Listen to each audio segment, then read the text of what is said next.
জাতীয় দলের পর নিজ ক্লাবের হয়েও একই গতিতে পারফর্ম করছেন হামজা চৌধুরী। বাংলাদেশ থেকে ইংল্যান্ডে পৌঁছানোর একদিনের মধ্যেই মাঠে নামেন হামজা। শেফিল্ডের হয়ে কভেন্ট্রি সিটির বিপক্ষে দেখান দুর্দান্ত পারফরমেন্স। শেফিল্ড ইউনাইটেডের হয়ে হামজার ফিজিক্যাল অ্যাডাপ্টেবিলিটি নিয়েও সোশ্যাল মিডিয়ায় হচ্ছে প্রশংসা।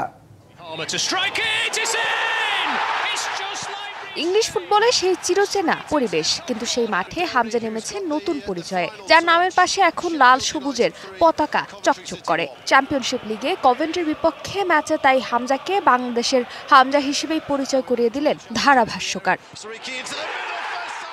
বাংলাদেশ থেকে ভারত, ভারত থেকে আবার বাংলাদেশ, তারপর দীর্ঘ ভ্রমণ, ক্লান্তি নিয়ে ইংল্যান্ডে ফেরা, সেই ক্লান্তি সঙ্গী করে কভেন্ট্রির বিপক্ষে মাঠে নামা। সেই ম্যাচে তিনি পারফর্ম করলেন সেরা তারকার মতো।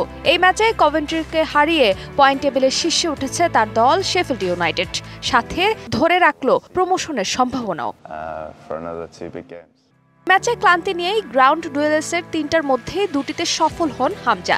ইন্টারসেপশন ৪টা, ট্যাকেল ২টা আর ব্লকড শট ছিল ১টা। প্রতিপক্ষের জালে অন টার্গেটে শটও রাখেন হামজা। ৮৯ মিনিটে বদলি হিসেবে মাঠ থেকে বেরিয়ে যাওয়ার আগ পর্যন্ত নিজের সর্বোচ্চটা দেন বাংলাদেশের এই নতুন সুপারস্টার।